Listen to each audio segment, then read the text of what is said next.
na Grace nawe asigaye na Kreti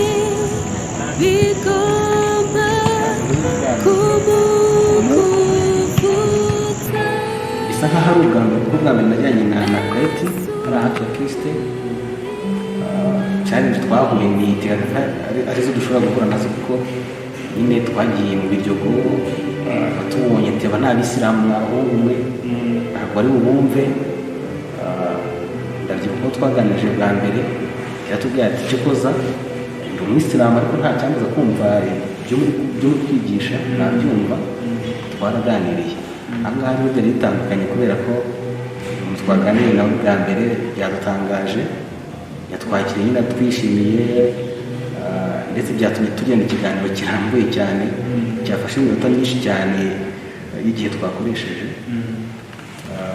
abandi twahuye nabo ntabwo babigeze batugora gusa twumvaga ahubwo bari basanzwe bafite n'ayo matsiko cyangwa se bafite ibyo bagiye bumva uko nkurikije n'uko nabibonye njyewe nishimiye cyane kubera ko ku bantu twahuye bose namubaza na Kreti bose bagiye batwakirana neza pe bishimiye ubutumwa nta muntu twigeze kereka nk'uwitikaga cyane cyangwa se afite gutera mu matwi ntabasha kutwumva ariko bose n'uwo twasangaga wenda nyine atari kubyumva byageraga agatuza agashaka nyine ukabona ko kubera kubura umwanya ariko wahita ubona ko ashaka kumenya byinshi cyane kurutaho nanjye byashimishije kubera ko buri muntu wese yabashije ni nka mwuka wera wakoze irarika pe twasanze imitima yabo iteguwe.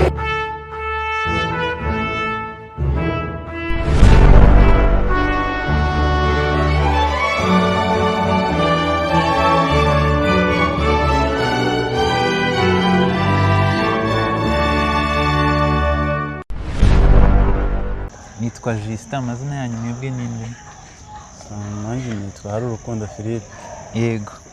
Rero turi mu murimo w'ivugabutumwa kandi twifuza kugusangiza ubutumwa bwiza. Kuri urupapuro hariho ibibazo bitanu. Ni ibibazo by'ubuzima busanzwe ariko nanone ibibazo bigendanye n'iby'iby'umwuka. Amategeko 10 waba usanzwe yazi? Imana.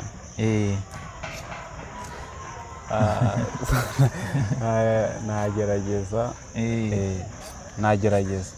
Ntago uyazi yose ariko urayazi ko abaho. Ndayazi ko abaho. Ikibazo naringize cy'amatsiko ni ukukubaza niba wenda hari ujya wumva ko habaho amategeko y'Imana.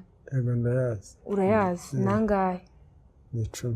Ni 10. Urabizi ko dusabwa kwiyumvira n'Imana, kuyubahiriza. None se amategeko 10 waba uyubahiriza? Reka wenda nkorohereze.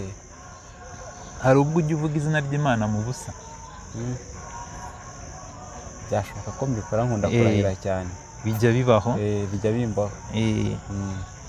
Ku Mana icyo cyaha cyitwa gutuka izina ry'Imana. Abantu benshi barabikora bakavuga izina ry'Imana batabitekerejeho, kandi ntabwo tubasha kuvuga izina ry'ababyeyi bacu uko twiboneye. Utsitare uvuge izina ry'umubyeyi wawe kuko tububaha. Nase ubu hari umuntu ujya uvuga izina ry'Imana mu busa, cyangwa kwa kundi umuntu agira ukaba witakije Yesu we ukavuga Imana mu buryo buri aho buciriritse? Urabizi hari umuntu se mubikora? Mbese wabikora? Bishobora kubaho. Ni ukuvuga ngo rero nguriye nguvugiye ubusa izina ry'Uwiteka nawe ngo ntiyabura, ngo Imana ntizabura kumubara nk'utacumuye, ahubwo uvugiye ubusa izina ry'Uwiteka kwa kundi ubuvuze nka kuriya uba ukwiriye igihano cyo gupfa. Kuvuga ngo icyo cyaha ngo cyitwa gutuka Imana. Cyitwa gutuka Imana. Hanyuma se wigeze usuzugura ababyeyi akiri umwana cyangwa se nka 16 byigize kumbaho ya myaka umuntu ageramo kumva? Ni ukuvuga ngo iryo ni itegeko rindi rya kabiri ryo kuvuga ngo tugomba kumvira ababyeyi bacu. Irindi tegeko ni itegeko ryo kwica. Wari wicaho umuntu? ntabwo ndica. Ariko Yesu yaravuze ati umuntu natuka umuvandimwe cyangwa se mugenzi we ati wamupfuye cyangwa wagicucuwe, bihwanye no kumwica. Niyo mpamvu iryo tegeko naryo riricwa cyane n'abantu batanabizi. Umuntu wanga umuntu biba bihwanye no kumwica. Ese hari itegeko uzi rivuga isabato? njyewe no kunyaza mu banyagatolika niyo nazi twakoreshaga. Uziye muri katolike.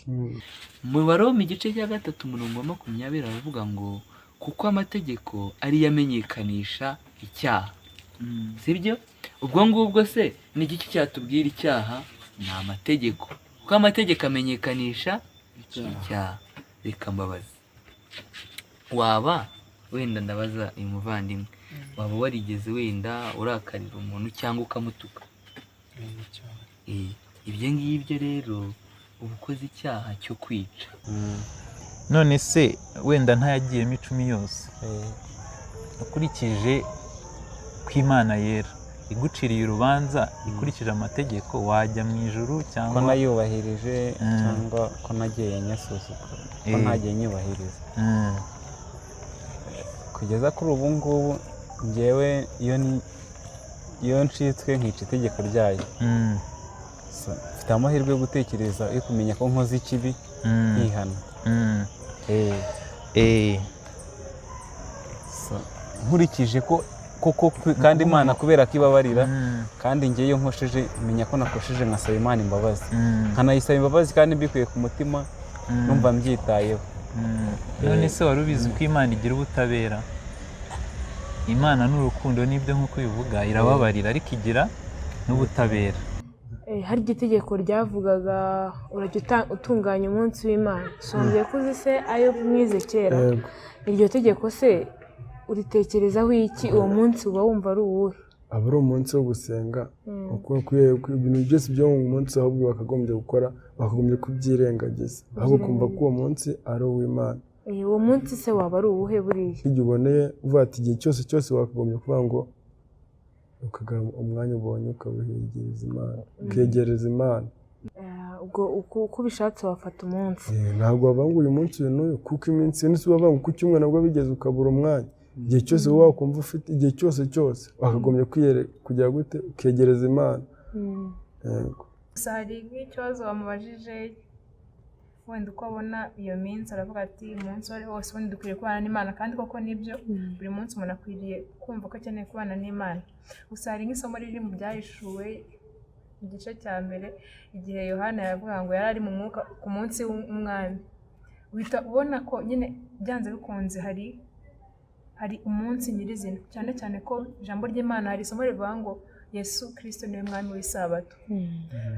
Ubwo icyo nari nshatse kuvuga ni ibyo ko iminsi yose dukwiriye kuyikoresha turamya Imana, mu mibereho yacu yose nta munsi n'umwe dukwiriye gusiga tutabanye n'Imana, ariko by'umwihariko hari n'impamvu Imana yavuze ngo Imana yavuze yuko hari n'umunsi by'umwihariko avuga ngo wibuke kweza umunsi w'isabato. Nuko byanze bikunze uwo munsi hari icyo Imana ashaka kuvugaho. Imana ni njye mwami w'isabato. Ni icyerekana ko yashaka gushimangira ko uwo munsi byanze bikunze dukwiriye kuwitaho. Rero birumvikana ko nanjye ikintu numvaga nshaka kongeraho nuko byanze bikunze isabato nayo ikwiriye kubahirizwa, kuko nimba ijambo ry'Imana muri Matayo niho babivuga mu gice cya 5 umurongo wa 17 cyongera ngo bavuga yuko Kristo ntabwo ngo yaje gukuraho amategeko, ubwo yaje kuyakomeza. Burya ngo ijuru n'isi, iryo somo rirantangaza cyane, ngo ijuru n'isi ryavaho kugira ngo amategeko y'Imana aveho. Ni icyerekana ko amategeko y'Imana akomeye, ariko nkahita nibaza kuki akenshi usanga ko andi hari ubwo tuyemera burya bigaragara, ariko ugasanga ko isabato ari ikintu tutumvikanaho neza. Ukibaza se niba ntinya gusambana kubera ko mvuga ngo Imana irandeba, kuki natinya no kwica isabato? Gusa nk'uko ijambo ry'Imana rigenda ribyerekana, amategeko yagiye ahindurwa, bituma akenshi tugira urujijo, ukibaza wenda se kuki bavuga ngo ni nko ku isabato, wenda ku munsi wasengaho niwo sabato n'iki, ariko ijambo ry'Imana ritanga umucyo nyakuri ku isabato, ndetse kandi ijambo ry'Imana uko tubizi rigisobanura. Niyo mpamvu umuntu agiye mu ijambo ry'Imana cyane ushobora kugenda ukomeza koko kubona amasomo cyangwa ko dukomeza tuganira. Gusa numva ko njyewe ku ruhande rwanjye Imana yatanze umucyo wuzuye, isabato ko nayo ikwiriye kubahirizwa, noneho cyane muri Yohana igice cya 15 umurongo wa 10 ndetse no mu cya 14 umurongo wa 20 na gutyo hari aho bavuga yuko ngo uwubahiriza amategeko y'Imana ngo niwe ukunda Imana kandi ngo nanjye niwe nzakunda. Mu gice cya 15 umurongo wa 10 naho bavuga yuko ukunda kugira ngo nyine ukunda Imana n'ubahiriza amategeko yayo. Bivuze ngo rero byanze bikunze niyo koko tuvuga ko dukunda Imana dukwiriye no kwatwiriza amategeko yayo cyane. No muri rwambere rwa Yohana igice cya 2 haravuga ngo avuga yuko uvuga yuko akunda Imana, uvuga yuko anze ariko nitondera amategeko yanjye ni umubeshyi. Bivuze ngo numva ko icyari kidukwiriye nk'abantu kuko niba dukunda Imana cyangwa se tuvuga ko tuzi Imana twari dukwiriye kuza amategeko yose. Ndumva ariko navuga uramutse wakoze icyaha ukajya mu rukiko ukavuga ati nishe umuntu cyangwa se nibye ariko mumbabarire, umucamanza yakurekura cyangwa yagukatira? Yagukatira ukurikije uburemere bw'icyaha. Kubera ko ubutabera nuko bukora. Ntabwo gusaba imbabazi bivuga ngo igihano cy'icyaha kigenza gute kiravaho. Kandi mu Baroma 6:26 haravuga ngo ibihembo by'ibyaha ni urupfu. Ni ukuvuga ngo ku Mana igihano cy'icyaha iyo ntabwo ari ugufungwa, ntabwo ari ukugukubita, ahubwo ni urupfu. Niyo mpamvu Imana yabwiye Adamu na Eva ngo nimurya kuri kiriya giti no gupfa muzagenda mute? Muzapfa. Ariko ngo ibihembo by'ibyaha ni urupfu. Mbese iyo wakoze kiriya uba ukwiriye gupfa, nta kindi. Ni ukuvuga ngo rero igihe hatabayeho urupfu, noneho Bibiliya ikomeza inavuga ngo kuko hatamenetse amaraso ntihabaho no kubabarirwa ibyaha. Numva ukuntu bivugwa, hatamenetse amaraso ntihabaho no kubabarirwa ibyaha. Ni ukuvuga ngo kugira ngo icyaha cyacu kibabarirwe hakenewe amaraso. Ndi kubyumva. Niyo mpamvu rero abantu bose bararikirwa, ndetse Imana iduhamagarira kwizera uwo yatumye ari we Yesu Kristo. Ko umuntu adatsindishirizwa n'imirimo itegetswe n'amategeko, ahubwo atsindishirizwa n'ubuntu kubwo kugenza ute? Kubwo kwizera. Rero mfite impungenge y'uko ushobora kumva twibanze ku mategeko cyane. Ahubwo nk'uko twabibonye uwatsindishirijwe abahindutse icyaremwe gishya, hahandi bya bindi yananiwe gukurikiza ku bw'intege nke za kamere ye, noneho Imana imushoboza ku bw'imbaraga ahabwa kubwo kwizera Yesu Kristo, maze kwa gukiranuka kw'amategeko kugasohorera muri twebwe. Bityo rero twahisemo kuganira ku itegeko ry'isabato. Ubaye w'Imana. Yego, ubaye mushya kandi ubaye w'iki? Uw'Imana. Rero twahisemo kuganira ku itegeko ry'isabato. Kubera iki? Akenshi hakunda kuba urujijo ku mategeko y'Imana hakuyemo n'iby'isabato, kuko bamwe bagenda bagira uko baryumva n'abandi bagira uko baryumva. Ni ukuvuga ngo igihembo cy'icyaha ku Mana ni urupfu. None se urwo rupfu waba uzi uburyo ushobora kurukira? Kuko ni igihano cy'icyaha. Kurukira mu gihe kandi narakoze ibyo byaha. Ukeretse kuba nasaba Imana imbabazi nkareka ko kwinginga Imana, nta kindi ngiye ntekereza ko nakora. Rero mu busanzwe nk'uko maze kubigusobanura mu butabera bw'Imana ndetse no mu bw'isi nk'uko tubibona, ntabwo imbabazi zikuraho icyaha, nta nubwo zikuraho igihano. Ahubwo hari icyo Imana yakoze kugira ngo umunyabyaha, kuko yavuze ko abari mu isi bose ni abanyabyaha, abone ubugingo buhoraho.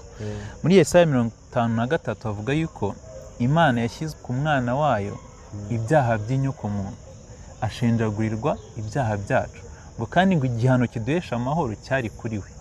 Ni ukuvuga ngo Yesu Kristo yapfuye ku musaraba kugira ngo umunyabyaha wese uzamwizera azabe abonye igihano cy'icyaha, kuko Imana mu butabera bwayo ntago ibasha kureka umunyabyaha agenda adahanwa. Ariko nanone kuko imukunda cyane, itanga Yesu umwana wayo ubwayo, iritanga kugira ngo igihano cy'icyaha kigenze gute? Cyubahiriza, kiboneke. Niyo mpamvu Yesu burya yapfiriye ku musaraba. Rero umunyabyaha nkanjye cyangwa nkawe, iyo abyizeye akakira iyo nkuru ubundi niyo yitwa ngo ni ubutumwa bwiza. Byageze kuba mwakurikirana ijambo ry'Imana cyane, musoma Bibiliya ndetse munasoma n'icyo gitabo cy'intambara ikomeye, bityo bizabafasha mu rugendo rwanyu rugana i Siyoni. Dieudonné, icyo nagusaba ni uko wenda nubwo tuganiye ibintu mu gihe gitoya kandi byakagombye kuba birebire, tuzi yuko tugira umuyobozi umwe ariwe ijambo ry'Imana kandi ndetse n'umufasha Yesu Kristo yadusigiye wo kudusobanurira ibyo tutabashije gushyikira. Rero icyo njye nagusaba ndetse na bagenzi banjye ni uko twatanga umwanya tukarushaho gukora ubushakashatsi bijyanye n'iby'amategeko y'Imana ndetse harimo n'isabato ndetse n'uburyo umuntu akira n'aho yabonera imbaraga zo kumushoboza gukurikiza ayo mategeko. warigiye kuvuga Dieudonné tujya bati namwe zakomeze bafashe mujye mubwiriza abantu. murakoze cyane. Iki gitabo kivuga uburyo Yerusalemu yarimbutse kuko Yesu yarabihanuye biza gukomeza, tubona uburyo abantu bagiye barwanira kugera ku butumwa bwiza. Uzabonamo na Martin Luther, umwe mu bantu nka Protestant tuzi cyane. Uzagenda ubonaho byinshi, harimo n'isabato bazayivugaho, bazavuga ibijyanye n'ubuturo bwera, uzabashobora no kubisobanukirwa. Tuzabona ndetse neza n'indunduro y'ikibi igihe Imana izaba igiye kugaruka, ibimenyetso byo kugaruka kwa Kristo nabyo bizaba birimo, ariko cyose kijyanye na Bibiliya. Ikintu bakubwira baguhana Bibiliya, isomo wabisomamo. Tukabona noneho birangiye, tukabona noneho n'indunduro y'intambara, tukabona Yesu agarutse yaje kujyana abamwizeye. Kandi ndakwifuriza kugira ngo tuzabane muri uwo mugabane. Nibyo ngusabira nanjye nisabira mu izina rya Yesu. Twaguha igitabo, Imana izakubashishe mu izina rya Yesu. Murakoze cyane. Ndabashimiye kandi murakoze. Kuko Imana yakunze abari mu isi cyane byatumye itanga umwana we w'ikinege kugira ngo umwizera wese atarimbuka ahubwo ahabwe ubugingo buhoraho. Hari abantu rero bavuga ngo nzakora byiza byinshi kugira ngo mbashe kubona ubugingo buhoraho, ariko itangiriro ryo gusobanukirwa n'ubutumwa bwiza ni uko tumenya ko turi abanyabyaha, tukabona yuko nta cyiza kiba muri twe. Akenshi niyo dukoze ibyiza bari ukugira ngo twiyerekane. Ni nayo mpamvu Imana itubwira ati amategeko 10 arahari ariko nta munyabyaha ubasha kuyakurikiza. Ariko iyo yizeye Yesu abarirwa ibyaha bye kandi agahabwa imbaraga zo gukiranuka. Rero natwe nicyo twifuriza, nabwo butumwa twashakaga kukugezaho, kandi wakoze kubw'umwanya wawe. Imana iguhe umugisha. Namwe murakoze, namwe Imana hano umugisha hamwe nanjye. Hari ikintu gishyashya mwungutse? Yego, kirahari. Ibyo yego, njye mu byo natekerezaga numvaga ko niba tuvuge n'urugero, ntabwo nari nzi ko wenda ubwo butabera wenda ikintu mbashe gusobanukirwa cyane n'ikintu bijyanye n'ubutabera. Numvaga niba ngiyeho no munsi nakoze icyaha, ejo nkajya mu rusengero nkihana cyangwa nkatura cyangwa nkajya gushaka penitensiya, numva ko ubwo ngubwo icyaha nkibabariwe birangiye, nkumva ko nta handi hantu ngomba guhurira nacyo. Ako byibuze nsobanukiye ko byanze bikunze n'ubundi igihano cy'icyaha kiba gihari. Gukuraho imbabazi bidakuraho igihano cy'icyaha wakoze. Nicyo mbashije gusobanukirwa. Yego, hanyuma icyo gihano rero kikaba cyarashyizwe kuri Yesu. Yego, akaba ariyo mpamvu twishimira kandi tugakunda Yesu Kristo umukiza wacu. Yego, urakoze cyane. Rero ibyo twaganiriye urabitekerezaho? Yego, ndabitekerezaho no mu kindi gihe. Yego. Ako gapapuro rero kariho ubutumwa tumaze kuganira, ariko nanone turaguha n'aka ngaka kariho ubutumwa busobanura by'umwihariko iby'itegeko rya 4 mu mategeko y'Imana abantu benshi birengagije. Imana iguhe umugisha. Sana, mubaho umugisha. Urakoze cyane. Murakoze.